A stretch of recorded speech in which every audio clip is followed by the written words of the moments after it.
Hello students, in today's class we are going to discuss the mechanism of action of sympathomimetic agents, or we can say adrenergic agonists. So first we will discuss the mechanism of action of alpha agonists or the sympathomimetic agent, which show its action by working on alpha receptors. So the alpha agonist, when they do bind on the alpha receptor, I am talking about here the alpha 1 receptor. When the alpha 1 agonist bind to the alpha 1 receptor, it leads to activation of G protein,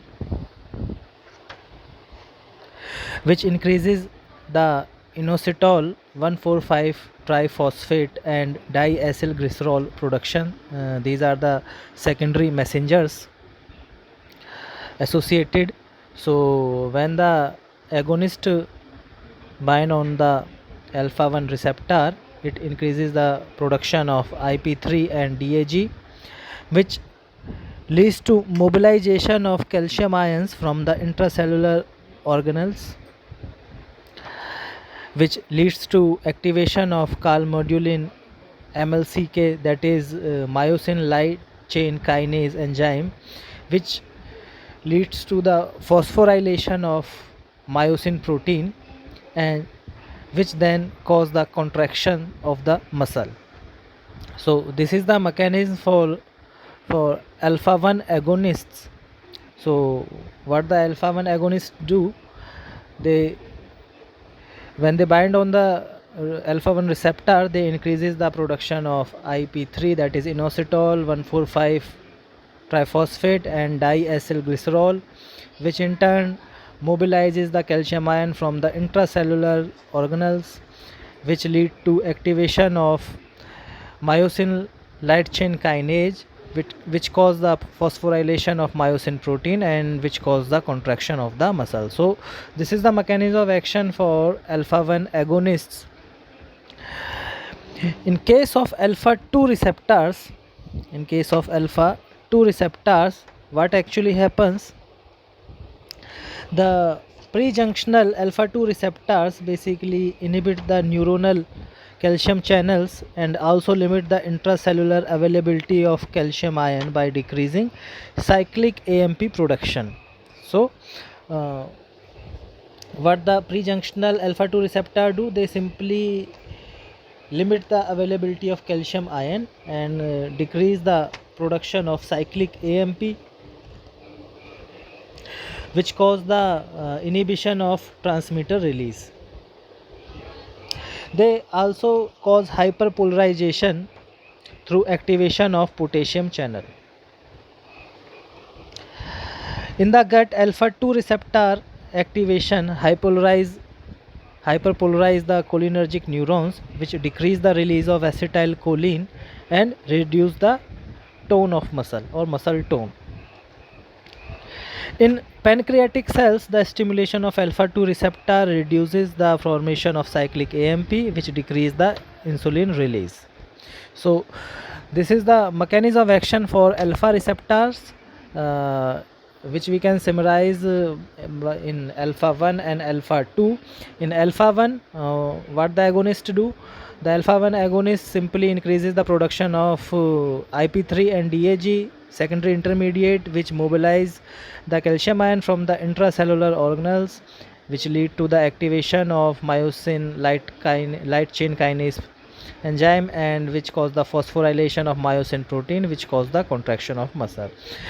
In case of alpha 2 agonist, when the alpha 2 agonist bind on the alpha 2 receptor, what it does, it simply inhibit the calcium channel and also limit the intracellular availability of calcium by decreasing the cyclic AMP production. So what the alpha 2 agonist do, it basically limit the availability of calcium ion and it decrease the production of cyclic AMP, which cause the inhibition of transmitter release, and it also cause the hyperpolarization through activation of potassium channel. Okay, Now we will discuss about the beta agonists mechanism of action, or beta receptor mediated actions. So what the beta agonist do? When the beta agonist went to the beta receptor, what it does, it simply activates the adenylyl cyclase enzyme, which cause the lysis of ATP into the cyclic AMP, and cyclic AMP then phosphorylate protein kinase, and that initiate a series of reaction. So when the beta agonist bind on the beta receptor, what it simply does, it activates the enzyme adenylyl cyclase, which break the ATP into the cyclic AMP, and then cyclic AMP cause the phosphorylation of protein kinase, which leads to a series of reaction like contraction of cardiac muscles. In case of heart, if we discuss specifically about the heart, or the beta 1 receptor, when the adenylyl cyclase activates after the binding of agonist at the beta 1 receptor, the binding of agonist cause the activation of adenylyl cyclase enzyme, which again cause the breaking of ATP into the AMP or cyclic AMP, which cause the phosphorylation of protein kinase, and in cardiac muscle it cause the phosphorylation of troponin and phospholamban protein, which cause the activation of calcium channel, and due to the activation of calcium channel there is an influx of calcium ions, which cause increased rate and force of contraction into the cardiac muscle. In liver, what the beta receptor do when the agonist bind on it? In liver, the glycogen phosphorylase is activated, which cause the glycogenolysis. Okay.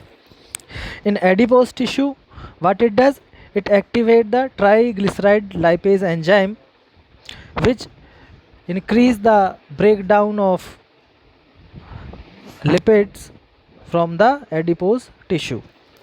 So this is the mechanism of action for alpha agonist and beta agonists. Now we will discuss different types of sympathomimetic agents individually. First we will discuss the epinephrine or adrenaline. As you can see on the structure, it belongs to the class of catecholamines or phenylethanolamine. The other name of epinephrine, or the chemical name of epinephrine, is 4,1-hydroxy 2-methylamino ethyl benzene 1,2-diol. It is a directly acting sympathomimetic agent, and it is non-selective in nature. It basically act on both of the receptor. It act on alpha receptor as well as on beta receptor. It is used as sympathomimetic agent as a broncholytic and as anti-asthmatic. It is also used to prevent bleeding during the surgery because it causes the vasoconstriction. It is used as broncholytic and anti-asthmatic because it is also act on beta 2 receptor, which cause the bronchodilation. It is also used in the treatment of heart block, circulatory collapse, and in treatment of anaphylactic shock because it raise the blood pressure. So it is used in the treatment of anaphylactic shock. It is also used in the treatment of open angle glaucoma because it cause mydriasis by activating the alpha 1 receptor. So it cause mydriasis, which is the dilation of pupil, which release the intraocular pressure. So it is also used in the treatment of open angle glaucoma. So the rectus epinephrine is more potent than its sinister form because of the proper configuration of hydroxyl group present on the beta position. Next compound we will discuss is norepinephrine, that is also known as noradrenaline. The chemical name of norepinephrine is 4,2-amino 1 hydroxyethyl benzene 1,2-diol. It is belong to the class of phenylethanolamine or catecholamines derivatives. It is again a directly acting non-selective sympathomimetic agent. It acts on alpha receptor as well as on beta receptor. It is used in the treatment of acute hypotension because it activates the alpha receptor and beta receptor, mainly alpha 1 receptor and alpha 2 receptor and beta 1 receptor mainly. So it causes vasoconstriction which increase the peripheral resistance and lead to increase in blood pressure. So it is used in the treatment of hypotension. It is also used in the treatment of myocardial shock because it has beta 1 agonist property too, so it cause cardiac stimulant. It is used as cardiac stimulant, and due to its vasoconstriction property, it is also used in some local anesthetic solution for dental surgery or dental use. The next compound we will discuss is dopamine. Dopamine again belong to the same class of phenylethanolamine or catecholamines. The chemical name of dopamine is 2,3,4-dihydroxyphenyl 1-amino ethane. Dopamine is used in the treatment of shock. It is again a non-selective directly acting sympathomimetic agent. Dopamine basically used in the treatment of Parkinson's disease. At high doses, the dopamine cause positive ionotropic effect through activation of beta 1 receptor, but only on the high doses, and it also causes the release of norepinephrine. The next compound we will discuss is phenylephrine, that is a selective directly acting sympathomimetic agent. It is mainly act on alpha 1 receptor. The chemical name of phenylephrine is 1,3-hydroxyphenyl 2-methylamino ethanol. It is basically used in the treatment of acute hypotension because it have a potent alpha 1 action which cause vasoconstriction and leads to increase in blood pressure. It is also used as nasal decongestant because it has vasoconstriction property. It is also used as mydriatic agent, same again due to alpha 1 action, and it is also used to prolong the action of local anesthetics. Now we will discuss the synthesis of phenylephrine.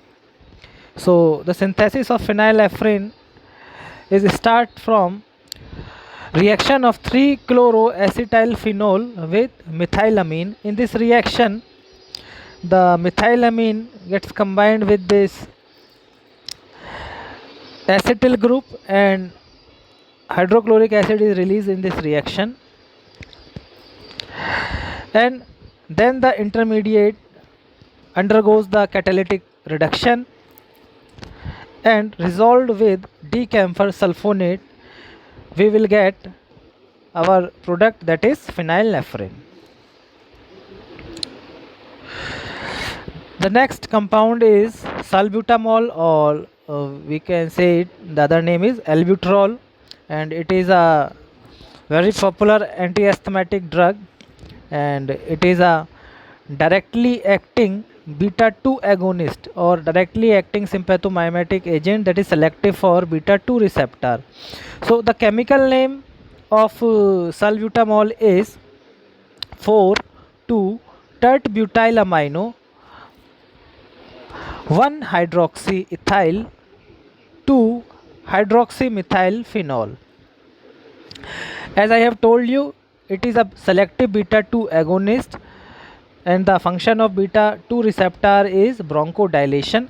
So it is used in the treatment of bronchospasm, asthma, and chronic obstructive pulmonary diseases. It is also used in the treatment of acute hypokalemia, and it is also used to relax uterine smooth muscles to delay premature labor. That is again the function of beta 2 receptors. So now we will discuss the synthesis of salbutamol. The synthesis of salbutamol involves the reaction between the orthohydroxybenzyl alcohol and chloroacetyl chloride.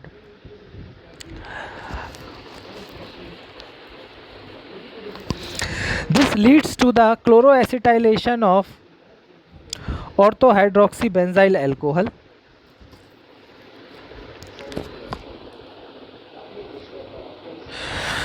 Now, this chloroacetylated orthohydroxybenzyl alcohol then get reacted with tert butylamine, which leads to the introduction of this tert butylamino group at the methyl terminal, and then we will do the Marvin-Pondroff reduction of this intermediate, and we will get our product, that is salbutamol. The next compound we will discuss is methyl dopa. So methyl dopa basically used to decrease the sympathetic outflow and lower blood pressure. It is mainly act through the alpha 2 receptors in the CNS. It acts as a agonist for the alpha 2 receptor in the CNS, and when the alpha 2 receptors in the CNS get stimulated by its agonist, they reduce the sympathetic flow in the body, and when the sympathetic flow in the body get reduced, the peripheral resistance of the body get reduced. As a result, blood pressure is reduced. The next compound we will discuss is clonidine. So clonidine again is a directly acting alpha 2 receptor agonist. It is used in the treatment of hypertension. It has similar mechanism of action. It crosses the blood-brain barrier and activates the alpha 2 receptor present in the CNS, which leads to the decrease in the sympathetic flow, which reduce the level of norepinephrine and epinephrine in the body. And as the level of sympathetic flow decrease in the body, the peripheral resistance of the body get reduced, and the blood pressure is reduced. The chemical name of clonidine is N26 dichlorophenyl 4,5 dihydro 1H imidazole 2 amine. So as you can see, basically it is a imidazoline derivative that is selective for alpha 2 receptor. So it is used in the treatment of hypertension, and in combination with methylphenidate it is also used in the treatment of attention hyperactivity disorder, that is ADHD. The next compound we will discuss is dobutamine. Dobutamine is a cardiac stimulant. So what is the chemical name of dobutamine? It is N1-methyl 3,4-hydroxyphenyl propyl 3,4 dihydroxyphenyl ethylamine. So it is again a directly acting sympathomimetic agent. It is a directly acting sympathomimetic agent, and it acts as a cardiac stimulant. So because it acts as a cardiac stimulant, so it is used in the treatment of heart failure. It is a non-selective sympathomimetic agent. It act on alpha receptor as well as on beta receptor, and due to its cardiac stimulant property, it is used in the treatment of congestive heart failure, where it is administered as IV infusion or intravenous infusion. So that is dobutamine, that is used as a cardiac stimulant in the treatment of CHF or heart failure. The next compound in the list is nafazoline. That is a very popular nasal decongestant, and this belongs to the class of imidazoline derivative. It is again a directly acting sympathomimetic agent, and it is a alpha agonist. So the main use, as I have told you, it is used as a nasal decongestant and as ophthalmic decongestant due to its vasoconstriction property, and it is used topically. It is used in the form of eye drops or ear drops. So the chemical name of nafazoline is 2-naphthalene 1-ill methyl 4,5 dihydro 1-H imidazole. So the main use of nafazoline is nasal decongestant. Due to its alpha agonistic action, it shows vasoconstriction property, which makes it a very popular nasal decongestant product or ophthalmic decongestant product. The other compound in the category is oxymetazoline, that which belongs to the same imidazoline derivative category from which the nafazoline comes. So it's again a directly acting sympathomimetic agent, that is alpha agonist in nature selectively, and it is used as ophthalmic decongestant and as nasal decongestant due to its alpha agonistic property, which makes it a which provide it a vasoconstrictive effect, and it is used as nasal decongestant. The next compound in the category is xylometazoline, that again belong to the class of imidazoline derivatives. The chemical name of xylometazoline is 2,4-tert-butyl 2,6-dimethyl-benzyl 4,5-dihydro-1-H imidazole, and it is again a direct acting sympathomimetic agent which is alpha agonist in nature, and it has same use as nafazoline and oxymetazoline, that is it is used as ophthalmic decongestant and nasal decongestant. The next compound in the category is isoprenaline or isoproterenol, that is a beta agonist or selective beta agonist. It is again a directly acting sympathomimetic agent. The chemical name of isoprenaline or isoproterenol is 1,3,4-dihydroxyphenyl 2-isopropyl amino ethanol. Because of its beta agonistic action or beta agonistic property, it is used in the treatment of bronchospasm, because it activates beta 2 receptor, so it causes bronchodilation. So it is used in the treatment of bronchospasm associated with bronchial asthma, and sometimes it is used in the treatment of heart block, because it has agonistic property on beta receptor. It has agonistic property on beta 1 receptor as well as on beta 2 receptor. So it is also used in the treatment of heart block sometimes. The next compound in the category comes is terbutaline. The chemical name of terbutaline is 5,2-tert-butyl amino 1-hydroxyethyl benzene 1,3-diol. It is a selective beta 2 agonist, and it is a directly acting sympathomimetic agent. Due to its beta 2 agonistic property, it causes bronchodilation, so it is used as a bronchodilator and used in the treatment of asthma. Next compound in the category comes is bitalterol. So the chemical name of this compound is 4,1-hydroxy 2-tert-butyl amino ethyl 2,4-methyl benzoyl oxyphenyl 4-methyl benzoate. So basically it is a prodrug, and in the body it is converted into a beta 2 selective agonist, that is colterol. and because it is beta 2 selective in nature, so it is used in the treatment of bronchial asthma, and the mode of administration will be inhalation.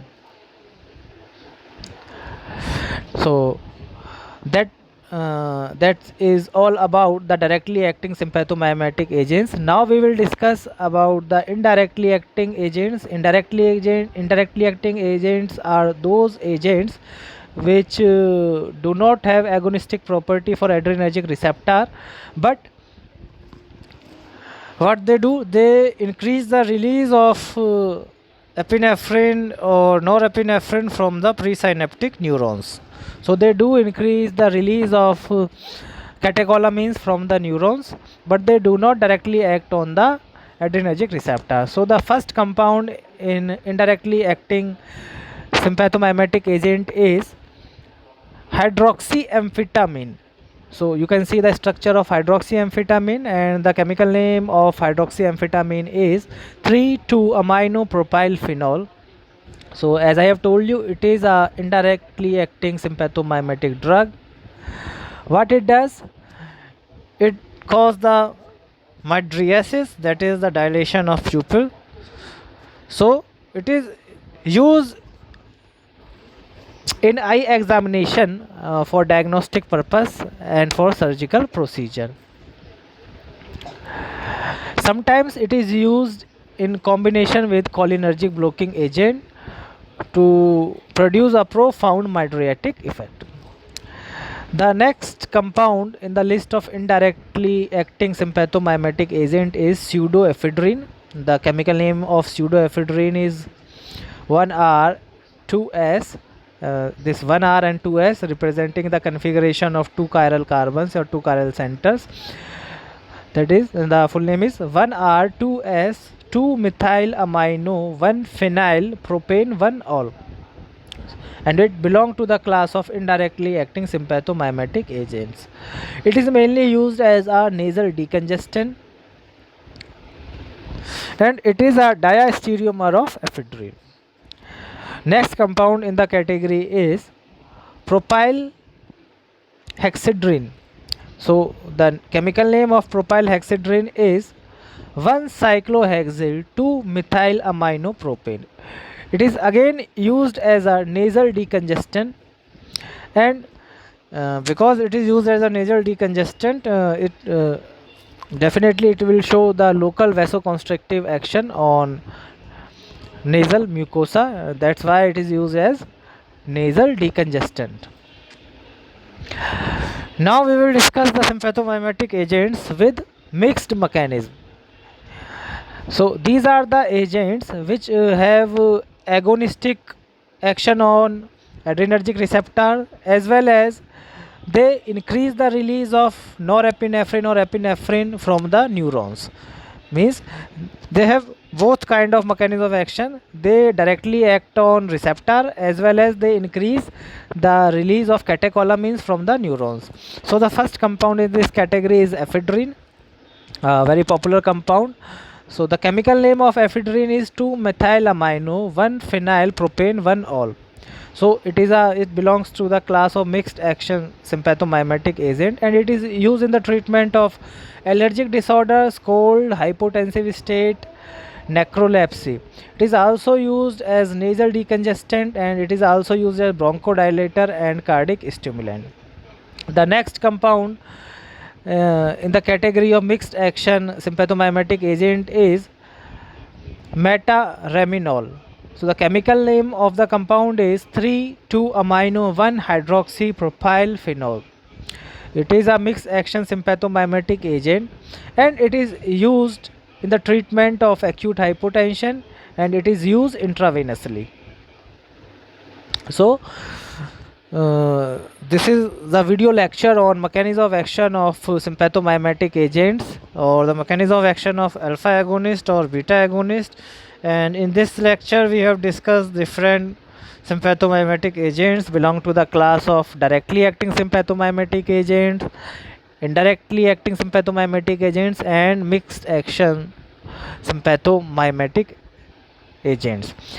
In this class we also have discussed some important synthesis like salbutamol, phenylephrine, that is of quite importance for exam point of view.